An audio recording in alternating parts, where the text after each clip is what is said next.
Bu, layak bu juga. Berapa buat yang bawa serentak? Yang pertama bersihkan hati, yang kedua membersihkan yang ketiga membersihkan lisan. Di kita kesimpulkan yang tiga ini tadi menjadi satu kembali, dia yang nomor satu. Itu apa namanya? Bersihkan hati. Semua masalah yang timbul bu, itu sumbernya dari hati. Mari kita sama-sama supaya amal kita di bulan Ramadan nanti diterima oleh Allah. Ayat yang dibacakan oleh anak kita tadi, pembukaan tadi, terdapat surat Al-Baqarah tadi, itu perintahnya jelas. Ya ayyuhallazina amanu kutiba alaikumusiyam kama kutiba alal ladzina min qablikum la'allakum tattaqun. Diperintah puasa ini adalah bagi orang yang beriman. Bukan yang dipanggil orang Islam, tapi orang yang beriman. Di walaupun Islam tapi tidak beriman, tidak akan sanggupnya melaksanakan ibadah puasa. Ya, tapi kalau dia beriman, insya Allah walaupun sibuk kerja, berat kerja, tapi yang puasa tetap mereka laksanakan. Nah, mudah-mudahan kita di bulan Ramadan nanti kita bersama, mungkin acara kita akhir ini nanti ditutup dengan doa. Kita sama-sama meminta kepada Allah, ya, semoga hendaknya umur kita disampaikan pada bulan Ramadan nanti bisa beramal soleh. Nah, itu tiga tadi bu, bersihkan hati, bersihkan jasad, dan bersihkan lisan. Ini terakhir.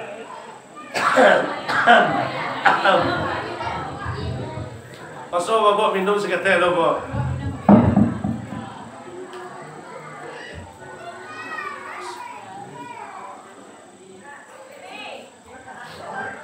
Ingat bu, siapa yang pulang dulu?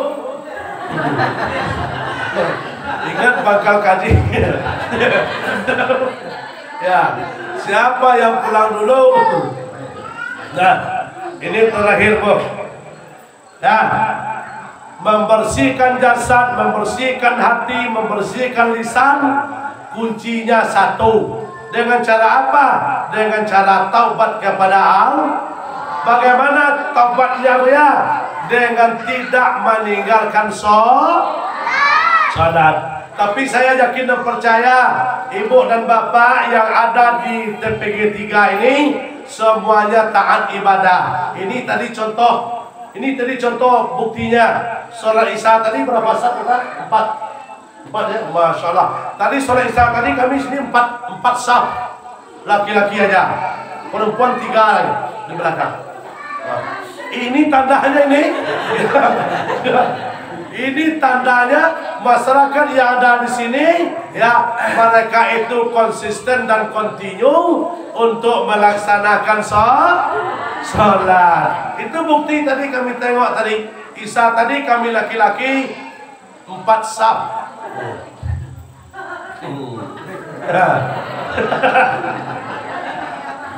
Nah, jadi sholat bapak dan ibu jangan sampai kita tinggalkan. Nah, ini pesan moral kami. Ya, kalau bapak yang hadir sekarang ini, saya tidak lagi mengajak sholat, tapi yang saya ajak adalah mari sholat berjamaah. Ini kalau kita di lingkup ini bapak ibu, kami laki-laki tidak lepas dari tetangga masjid ini. Tidak lepas. Yang lepas itu jaraknya bapak dan ibu dari masjid ini jaraknya 200 meter, itu baru lepas. Tetangga masjid itu 4 segi, jaraknya 150, itu tetangga enggak berjamaah, dia di masjid, sholat dia di rumah, nanti akan dipertanyakan oleh Allah. Engkau tetangga masjid dulu, ya, kenapa enggak di masjid sholat? Capek ya Allah. Kata Allah, satu pun alasannya tidak akan diterima oleh Allah Subhanahu. Tapi kalau ibu boleh sibuk kerja, ada masa mengurus anak, sholat di rumah nggak apa-apa. Tapi kalau kami laki-laki, ya, Dianjurkan apalagi nanti di bulan Ramadan. Jadi saya bukan mengajak Bapak Ibu salat. Kalau Bapak yang hadir malam ini sudah salat semua, yakin saya. Ini kan wajah-wajah sudah ahli salat semuanya. Nampak itu. Ya, sudah salat. Tapi saya mengingatkan dan menghimbau untuk yang kaum bapak kami yang ada di sini, mari kita ramai-ramai untuk berjamaah di masjid. Bisa Bu? Bisa Bu? Bisa. Untuk bapak, tapi ibu yang saya tanya, nyon dulu kan tak boleh ada bini laki sembahyang loh. Nah, di sholat jangan kita tinggalkan bapak dan ibu. Kenapa? Karena sholatlah segala-galanya Bu. Hidup kaya, hidup hebat, S1, S2, S3, doktor, profesor, SMP, S5, S-teler, S-pokat. Apapun S yang kita miliki, kalau kita tidak sholat, tidak berharga S kita bagi Allah. Nada, nado. Badan gadang, oto gadang, Honda gadang, bini gadang, nak lapus.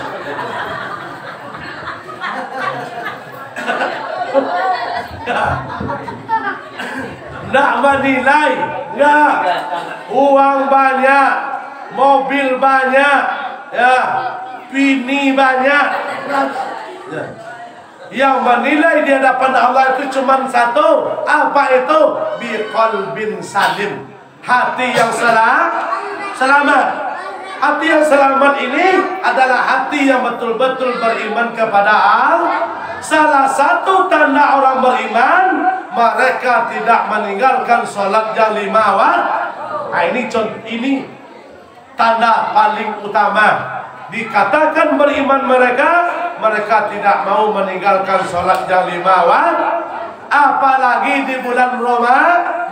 Ini saya tanya dulu sama ibu, Bu, boleh tanya Bu?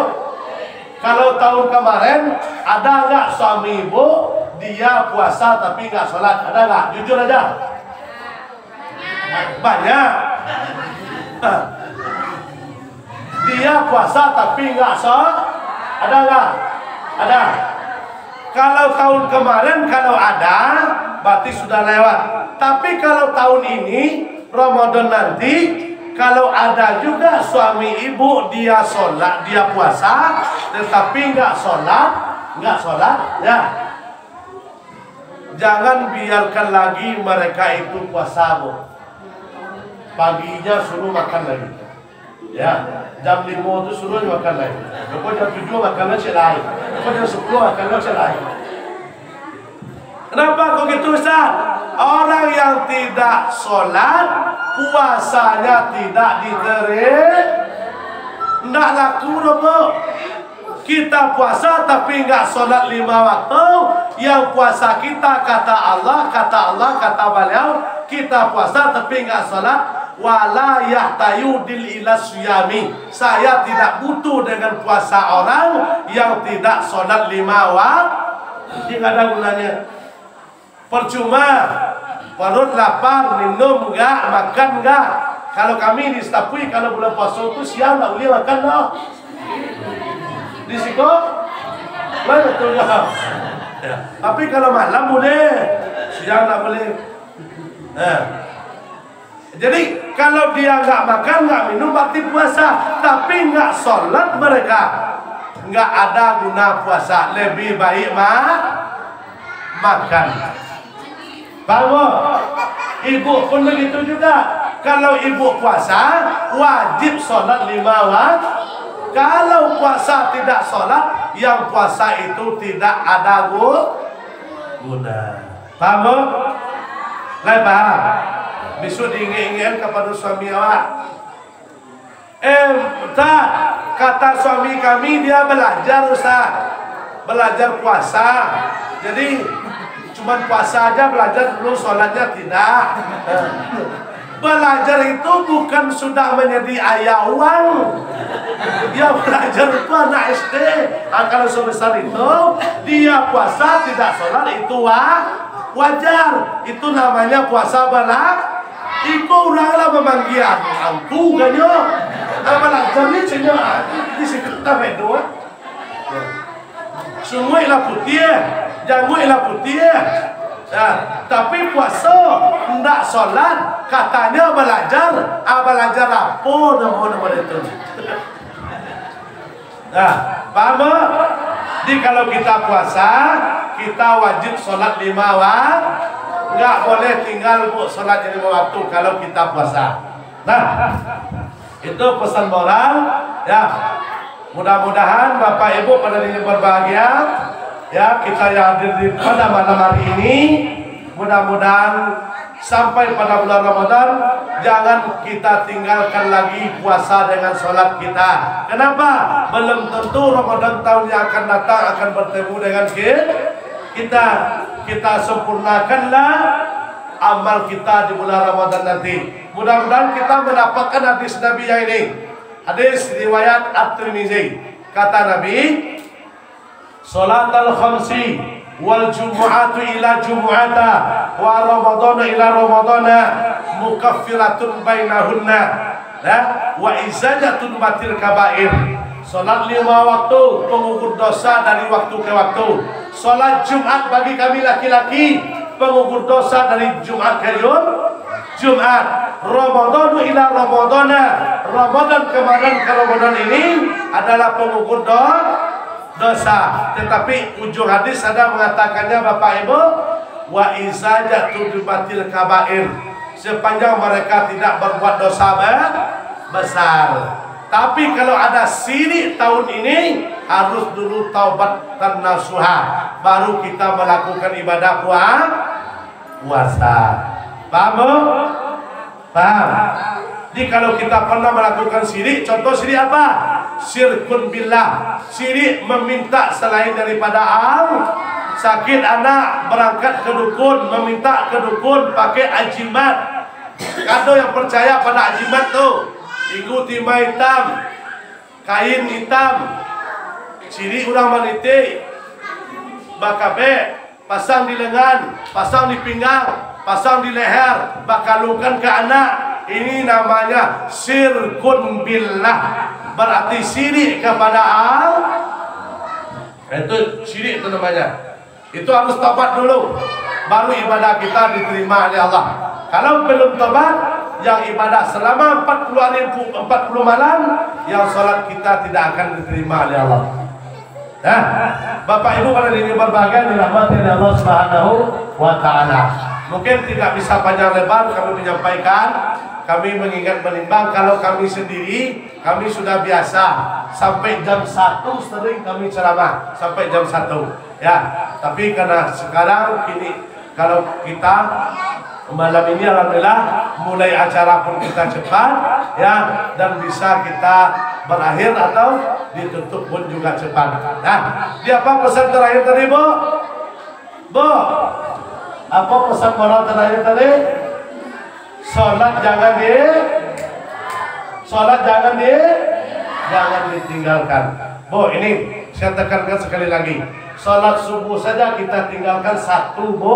Subuh tadi kalau kita tidak sholat, kita sengaja meninggalkan, Allah menganggap kita mati sampai subuh besok. Dianggap Allah mati sampai subuh besok. Kok gitu, Ustaz? Ini saya tanya, sholat subuh itu di mana letaknya di tubuh kita? Ada yang dapat? Ada yang tahu? Sholat subuh berapa rakaat? 2. Siapa yang mengajarkan pertama kali? Ada yang dapat? Ada yang tahu? Enggak. Sholat subuh 2 rakaat, di mana letaknya di tubuh kita? Kalau kita sudah tahu ini Bapak Ibu, yakin dan percaya tidak mau lagi kita meninggalkan sholat subuh. Kenapa? Karena butuh utama dalam batang tubuh kita sholat subuh. Ada yang tahu, Bu? Sholat subuh di mana letaknya di tubuh kita? Kita percepat aja. 1 sholat subuh saja kita bahas. Sholat subuh letaknya di tubuh kita Bapak Ibu adalah nafas turun naik, nafas keluar masuk. 1 masuk, 1 keluar, 1 tambah 1 2. Berarti sholat subuh adalah nafas. Orang yang tidak sholat subuh sama dengan tidak bernafas. Orang tidak bernafas sama dengan orang mati. Berarti orang tidak sholat subuh berarti sama dengan orang mati. Paham? Paham?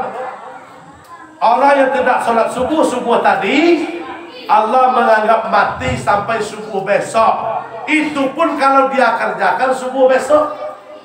Kalau ditinggal lagi, mati dah cik lain. Subuh cik lain, mati dah cik lain. Di sholat subuh bagi tubuh kita, kaya miskin, laki-laki perempuan adalah berharga apa tidak? Bernilai tinggi apa tidak? Lain ada nama kita agak ditukar di personel. Kalau kini banyak ditukar nafas dengan harta bu. Ya, bangun pagi jam 4 bukan sholat subuh, tapi memikir untuk kerja. Itu berarti sudah dia tukar nafasnya dengan ditukar nafasnya dengan sawit.